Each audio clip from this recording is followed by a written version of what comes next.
آج کی ہماری گفتگو کا موضوع ہے رمضان المبارک، نیکیوں کا موسم بہار۔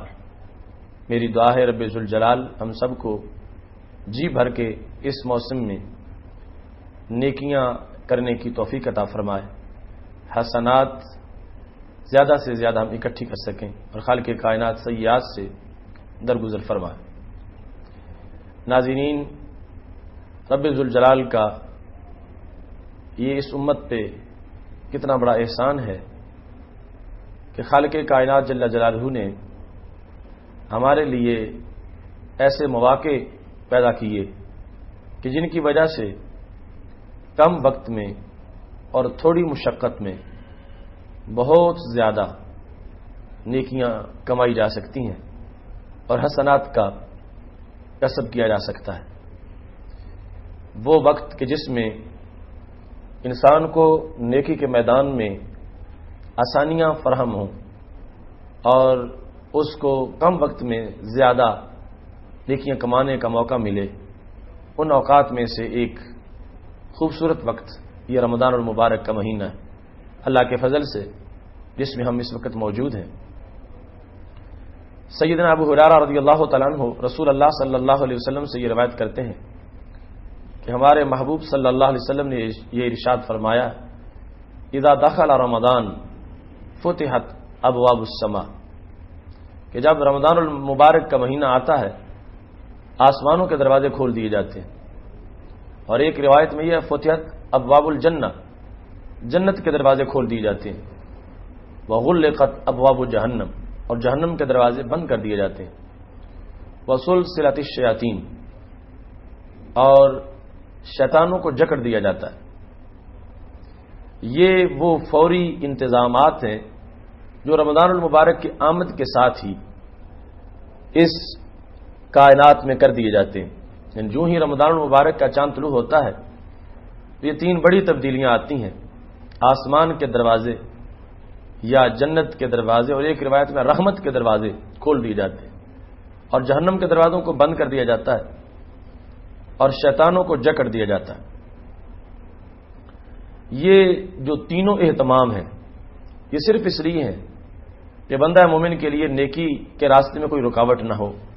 اور اس کے لیے نیکی کرنا نہایت آسان ہو جائے۔ رسول اللہ صلی اللہ علیہ وسلم نے جو یہ ارشاد فرمایا ہے اس کے الفاظ مختلف روایات میں مختلف ہیں۔ حضرت ابو ہریرہ رضی اللہ تعالیٰ عنہ سے جو بخاری مسلم میں مروی ہے وہ میں نے حدیث آپ کے سامنے پڑھی،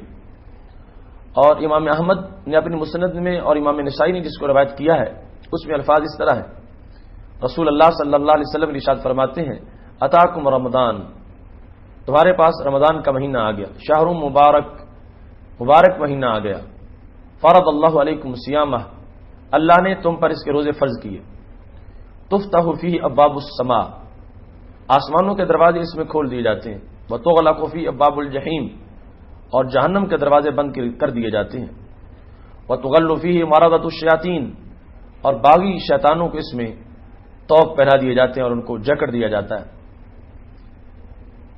فیہ لیلۃ خیر من الف شہر، اس میں ایک رات ایسی ہے جو 1000 مہینے سے بہتر ہے۔ من حرم خیرها فقد حرم، جو اس رات کی خیر سے محروم رہ گیا وہ محروم رہ گیا۔ اب اس حدیث شریف میں جو اسباب اور اہتمام ذکر کیے گئے کہ رمضان میں وہ کیے جاتے ہیں، اگر ان میں ہم غور کریں تو پھر پوری طرح اس بات کا احساس ہوگا کہ رمضان المبارک کس قدر نیکیوں کا موسم ہے اور اس میں نیکی کرنا کتنا آسان ہو جاتا ہے۔ پہلے نمبر پر رسول اللہ صلی اللہ علیہ وسلم نے یہ ارشاد فرمایا کہ رمضان آتے ہی جنت کے دروازے کھول دیے جاتے اور جہنم کے دروازے بند کر دیے جاتے۔ تو یہاں یہ سوال ابھرتا ہے کہ جنت تو آسمانوں کے اوپر ہے، اس کے دروازے کھل جائیں تو زمین والوں کو فائدہ اس کا کیا ہوگا؟ کیونکہ دروازہ کھلنے کا فائدہ اسے ہوتا ہے جو دروازے کے قریب ہو، کہ دروازہ کھلا ہے تو اندر داخل ہو سکے۔ جب اندر داخل ہونا بندے کے امکان میں ہی نہیں، اس کی قدرت اور طاقت میں ہی نہیں، تو جنت کے دروازے کھل جائیں تو فائدہ کیا ہوگا؟ ایسے ہی یہ جو احسان بتایا گیا کہ جہنم کے دروازے بند کر دیے جاتے ہیں، یہ بھی فائدہ تب ہو کہ جب بندہ جہنم کے قریب ہو اور داخل ہونے کا خطرہ ہو اور دروازے بند ہو جائیں تو سمجھے خطرہ ٹل گیا. تو جب نہ ہم جنت کے قریب ہیں نہ ہم جہنم کے قریب ہیں تو جنت کے دروازے کھلنے کا اور جہنم کے دروازے بند ہونے کا فائدہ کس کو پہنچے گا؟ معزز ناظرین، اس بات کو سمجھ لینا چاہیے کہ اس حدیث شریف میں اس مقام پر کنایا ہے. جنت کے دروازے کھلنے کا مطلب یہ ہے کہ انسان کے لیے وہ کام کرنا آسان ہو جاتے ہیں جو کام بندے کے جنت میں جانے کا سبب بنتے ہیں، اور ایسے ہی جہنم کے دروازے کے بند ہو جانے کا مطلب یہ ہے کہ بندے کے لیے وہ مواقع کم سے کم ہو جاتے ہیں کہ جن میں وہ ایسے فعل کرے جو فعل جہنم میں جانے کا سبب بن سکے. اس بنیاد پر یہاں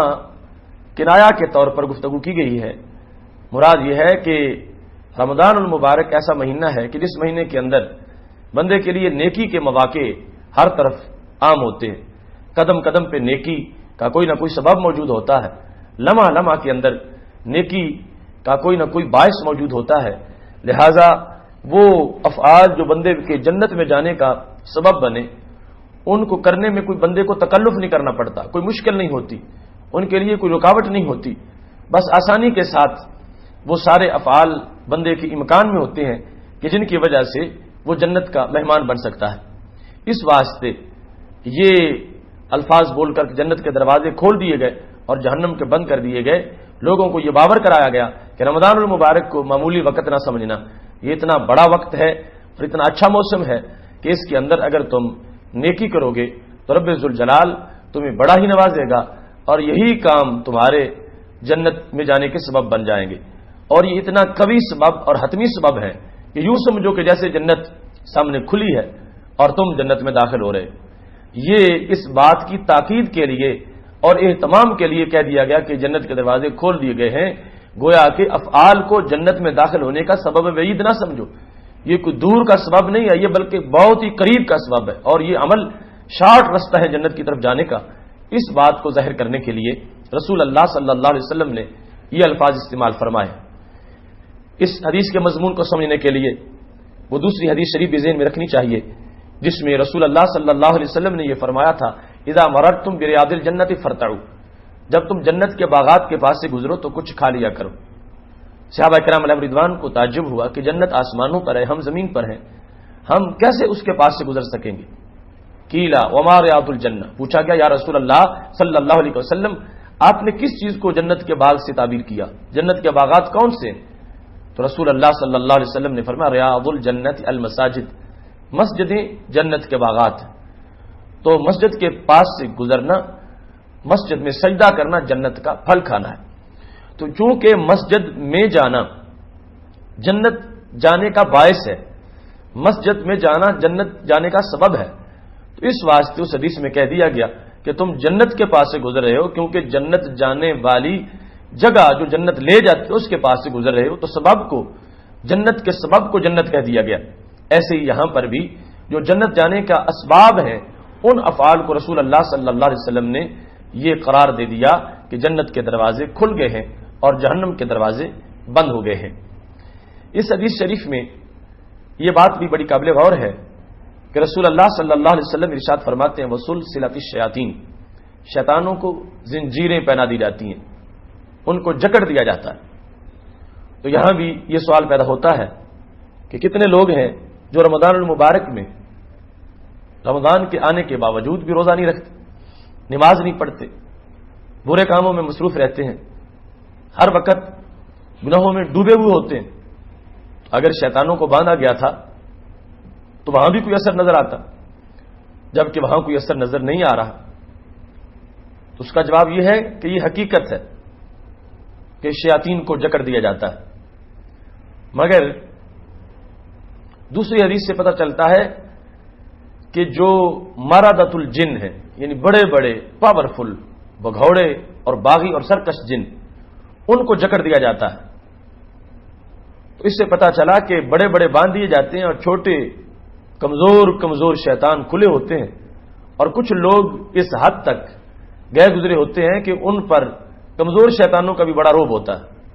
لہذا وہ ان کمزور شیطانوں کے روب کی وجہ سے نیکی کی طرف پھر بھی متوجہ نہیں ہوتے،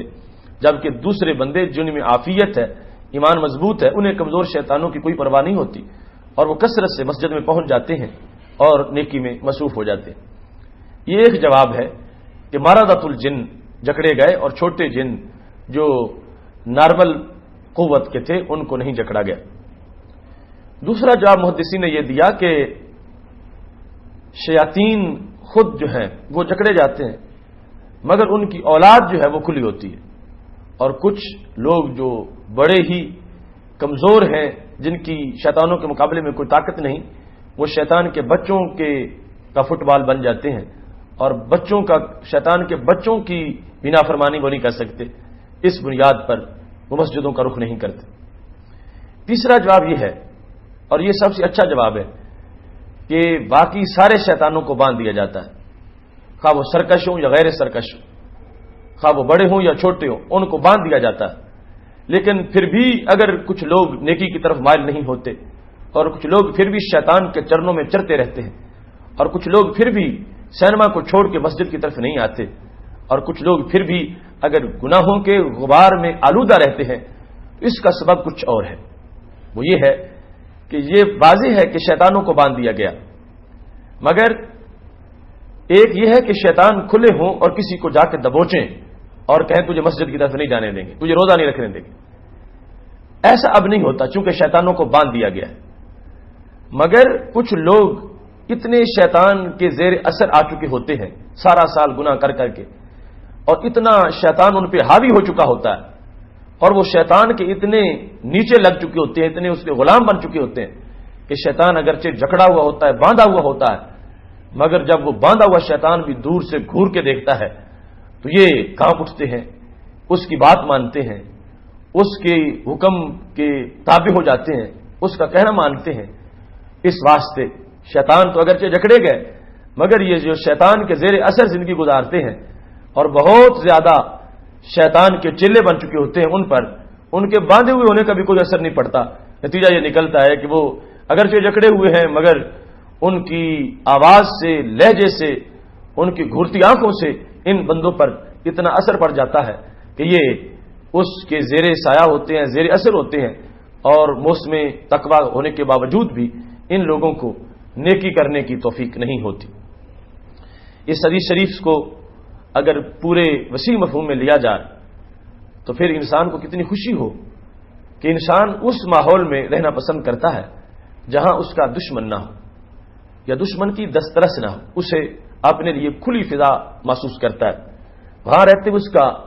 خون خشک نہیں ہوتا، اسے گھٹن محسوس نہیں ہوتی۔ ایک شخص شیش محل میں رہتا ہو اور دائیں بائیں اس پر خطرات منڈلا رہے ہوں،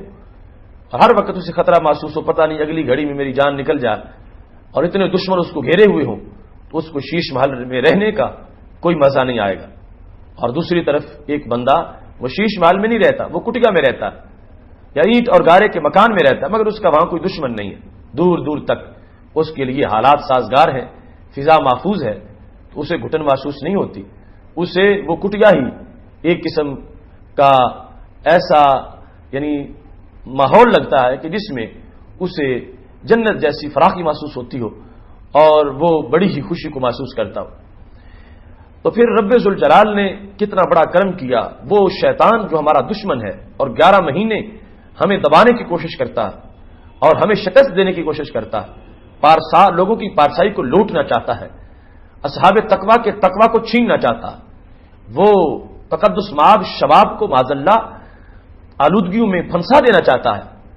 اس شیطان کے حملے 11 مہینے تابڑ توڑ ہوتے رہے، اللہ والے جواب دیتے رہے، دوسرے جو کم ایمان والے تھے، کمزور ایمان والے تھے، وہ اس سے زخمی بھی ہوتے رہے، لیکن رمضان المبارک کا مہینہ رب ذوالجلال نے سب کو دیا کہ یہ مہینہ ہے جس میں تمہیں مکمل ریلیف دے رہا ہوں، تاکہ تم اس مہینے کے اندر پوری طرح کھل کے اپنی بندگی کرو، پارسائی کر لو اور کھل کے نیکی کر لو، تاکہ تمہیں محسوس ہو کہ شیطان تجھ پہ اثر انداز نہیں ہو رہا۔ شیطان کو باندھ کے اور بندوں کو کھلا ماحول دے کر رب ذوالجلال نے انہیں توانا کرنا چاہا کہ یہ مضبوط ہو جائیں، اور شیطان کے جو اثرات ان پہ پڑتے ہیں ان اثرات سے ان کی سیرت جو ہے وہ بچی رہے۔ لہذا کیا عجیب موسم ہے رمضان المبارک کا، اور کتنا اس میں نیکیوں کا ایک دورہ ہے کہ شیطان کو باندھ دیا گیا، ہر طرف نیکی ہے، گلی محلے میں مسجدیں آباد ہیں، رات کو تراویح ہے، دن کو روزہ ہے، تلاوت قرآن مجید ہے، تسبیح و تحلیل ہے، سجدہ اور قیام ہے، یہ ساری صورتحال ان کے سامنے ہے۔ کہیں کوئی کسی اچھے پروگرام کا آغاز ہو رہا ہے، کہیں درس قرآن ہے، درس صراط مستقیم ہے، فہم دین ہے، ایسے وہ پرمغز پروگراموں کی طرف لوگ متوجہ ہو رہے ہیں۔ تو یہ احساس ایک اتنا عمدہ احساس ہے انسان کے لیے کہ نیکی کے موسم میں ہر بندے کو یہ لگتا ہے کہ میں زیادہ سے زیادہ نیکیاں کروں، کیونکہ رب ذوالجلال نے شیطان کو باندھ دیا ہے اور اپنے بندے کو نیکی کے میدان کے اندر کھلا چھوڑ دیا ہے کہ جی بھر کے تم نیکی کرو، تمہیں رکاوٹ ڈالنے والا اور تمہارے دل میں وساوس ڈالنے والا کوئی بھی موجود نہیں ہوگا۔ ایسی صورتحال کے اندر غنیمت ہے ایک ایک لمحہ ہمارے لیے، اور ہمیں اس لمحے کو غنیمت جانتے ہوئے اتنی بندگی کر لینی چاہیے کہ کل جب رمضان المبارک گزر جائے، عید کا دن ہو اور شیطان کو کھول دیا گیا ہو، شیطان کھلے اور ادھر بندے کو اس قدر مہارت حاصل ہو چکی ہو اور نیکی کتنی پاور اس میں موجود ہو کہ جو ہی عید الفطر پڑھتے ہوئے جب یہ عیدگاہ سے باہر نکلے اور پہلی ملاقات اس کی جب شیطان سے ہو جائے تو شیطان کو اس کو دیکھتے ہی شیطان کا پسینہ چھوٹ جائے اور وہ منہ کے بل گر پڑے، یہ جس کو میں نے 11 مہینے غلام بنا رکھا تھا یا دبایا ہوا تھا یا جس پر میرا اثر چلتا تھا، اب یہ کتنا قوی ہو گیا ہے اور نیکی کے ماحول میں اس کو کس قدر رب ذوالجلال نے پاور دے دی ہے۔ پھر فائدہ ہوگا رمضان کا اور روزے کا، تاکہ اگلے 11 مہینے جو ہے ان کے اندر یہ روحانی قوت جو انسان کو میسر آئی ہے یہ برقرار رہے، اور اس کی وجہ سے اس کے لیے اگلے 11 ماہ گزارنا جو ہے وہ آسان سے آسان تر ہو جائے۔ اسی بنیاد پر جس وقت میں نیکی کا ریٹ زیادہ ہوتا ہے، نیکی کا ماحول ہوتا ہے اور پھر نیکی کی جاتی ہے، ثواب زیادہ ملتا ہے، اور ایسے ماحول میں اگر کوئی بدبخت برائی کرتا ہے تو پھر اس کے لیے عقاب بھی زیادہ ہے۔ یہی سبب ہے ماہ رمضان المبارک جو کہ نیکیوں کا موسم ہے، اگر اس کے اندر کوئی انسان نیکی کی طرف مائل نہ ہوا تو اسے خائب و خاسر قرار دیا گیا، اسے بدبخت قرار دیا گیا۔ رسول اللہ صلی اللہ علیہ وسلم کا یہ فرمان جامع ترمذی میں موجود ہے۔ حضرت سیدنا ابو ہریرہ رضی اللہ تعالیٰ عنہ اس کی روایت کرتے ہیں کہ رسول اللہ صلی اللہ علیہ وسلم ممبر کی سیڑھیوں پہ قدم رکھ رہے تھے، جلوہ گر ہو رہے تھے اور ساتھ فرما رہے تھے راغمہ، ہلاک ہو گیا وہ شخص، تباہ و برباد ہو گیا، راغمان فرجل، اس بندے کی ذلت ملی، وہ ذلیل ہو گیا۔ جب رسول اللہ صلی اللہ علیہ وسلم سے پوچھا گیا یا رسول اللہ صلی اللہ علیہ وسلم آپ نے کس کا ذکر کیا اور بار بار کہا کہ وہ تباہ و برباد ہو گیا، وہ ہلاک ہو گیا، وہ ذلیل ہو گیا، آپ کس کی طرف اشارہ فرما رہے تھے؟ تو رسول اللہ صلی اللہ علیہ وسلم نے فرمایا ذکرت عندہ فلم یصلی علیہ، میں نے جب پہلی بار یہ کہا تو میرا مطلب یہ تھا کہ جس انسان کے پاس میرا نام لیا جائے اور وہ مجھ پہ درود نہ پڑھے صلی اللہ علیہ وسلم، نہ بولے، میرا اس کے پاس تذکرہ ہو اور وہ مجھ پہ درود نہ پڑھے، تو وہ شخص رحمت سے دور ہو گیا، وہ دھتکارا گیا، اللہ نے اس کو اپنی رحمت سے دور کر دیا، وہ خائب و خاسر ہو گیا۔ پھر فرمان راغم عن رجل داخل رمضان ثم منسلخ قبل ان یغفر له، فرمایا وہ بندہ بھی ہلاک ہو گیا اور تباہ و برباد ہو گیا جس کو زندگی میں رمضان المبارک کا مہینہ تو ملا تھا، لیکن رمضان آیا گزر گیا اور یہ جیسا گنہگار تھا ویسا گنہگار رہا۔ یہ انسان اپنے آپ کو بخشوا نہ سکا، اپنے گناہوں کی بھیک اپنے رب سے مانگ نہ سکا اور اپنے رب کی رحمت کی پھوہار سے اپنے نامہ اعمال کو یہ دھلوا نہ سکا، تو اس سے بڑا خائب و خاسر کیا ہوگا؟ رسول اللہ صلی اللہ علیہ وسلم نے فرمایا میں نے اس شخص کے بارے میں یہ کہا ہے کہ جو رمضان جیسے قیمتی وقت کو پاتا ہے اور اس کے باوجود اس کی بخشش نہیں ہوتی، وہ کتنا بے وقوف ہے اور کتنا وہ ذلیل و رسوا ہوا کہ جس نے وقت کی قیمت کو محسوس نہیں کیا۔ تیسرے نمبر پر فرمایا راغم عن رجل، وہ بندہ بھی ذلیل ہو گیا یا ذلیل ہو جائے، ادرک ابواہ عندہ الکبر، کہ اس نے اپنے والدین کو بڑھاپے میں پا لیا، یعنی یہ زندہ تھا، اس کے والدین بھی زندہ تھے، وہ بوڑھے ہو چکے تھے، اس نے ان کو پایا ہے، مگر ایسی حالت میں ہی ان کا وصال ہو گیا اور یہ ان کی خدمت کر کے جنت نہ لے سکا۔ فلم یدخلہ الجنت، ان دونوں نے اس کو جنت میں داخل نہ کیا، یعنی چاہیے تھا یہ اپنے والدین کی اتنی خدمت کرتا، ان کو رحمت کا حوالہ سمجھتے ہوئے، یہ غنیمت سمجھتا کہ میرے ہوتے ہوئے میرے والدین کی خدمت، بڑھاپے میں مجھے یہ موقع مل رہا ہے، تو اتنی خدمت کرتا جس کے نتیجے میں وہ اس کے جنت میں جانے کا سبب بن جاتے۔ اور جس نے اتنا رحمت کا ماحول پایا، والدین کو پا لیا، جن کی چہرے کو دیکھنے سے حج مبرور کا ثواب ملتا ہے، پھر بھی اس نے نافرمانی کی، اپنے والدین کی خدمت کا حق ادا نہیں کیا اور اپنے آپ کو بخشوا نہیں سکا، رسول اللہ صلی اللہ علیہ وسلم فرمانے لگے یہ شخص جو ہے اجڑا ہوا ہے، تباہ و برباد ہے، کہ غنیمت جاننا چاہیے تھا اس کو، اس وقت کو قیمت اس کی محسوس کرنی چاہیے تھی، مگر اتنا قیمتی وقت پانے کے باوجود یہ تینوں قسم کے لوگ جو ہیں انہوں نے کوئی فائدہ حاصل نہیں کیا۔ اس واسطے رسول اللہ صلی اللہ علیہ وسلم نے ان کو خائب و خاسر قرار دیا۔ ناظرین، اب دیکھیے یہاں پر سید عالم نور مجسم شفیع معظم صلی اللہ علیہ وسلم نے اس شخص کے بارے میں جو کہا جس نے رمضان کا مہینہ پایا اور بخشش نہ کروا سکا کہ یہ ہلاک ہو گیا ہے، تباہ و برباد ہو گیا ہے۔ یہ نیکیوں کے موسم میں غفلت کا نتیجہ ہے۔ نیکیوں کے موسم میں جو جاگتا ہے، اللہ کے دربار میں مطیع ہوتا ہے، فرما بردار بن کے گزارتا ہے، جب یہ مہینہ گزر رہا ہوتا ہے اس کو بخشش کا سرٹیفکیٹ مل رہا ہوتا ہے۔ اور اگر کوئی بندہ ایسے غفلت میں گزار دے، مہینہ گزر جاتا ہے، وہ جیسے تھا ویسے رہ جاتا ہے۔ اس واسطے آج نیکیوں کے اس موسم میں ہمیں اپنا احتساب کرتے ہوئے یہ دیکھنا چاہیے کہ ہمارا وقت صحیح گزر رہا ہے اور ہم اس وقت کو یوں گزار رہے ہیں کہ کل جب رمضان رخصت ہوگا تو ہماری بخشش ہو چکی ہوگی، پھر تو عافیت ہے۔ اور اگر ایسا نہیں ہے تو پھر آج سوچنا چاہیے اور رمضان المبارک جو نیکیوں کا موسم بہار ہے اس کی قدر و قیمت کو محسوس کرنا چاہیے۔ میرا رب ہم سب کو اس مہینہ میں زیادہ سے زیادہ نیکیوں کی توفیق عطا فرمائے۔ وآخر دعوانا ان الحمد للہ رب العالمین۔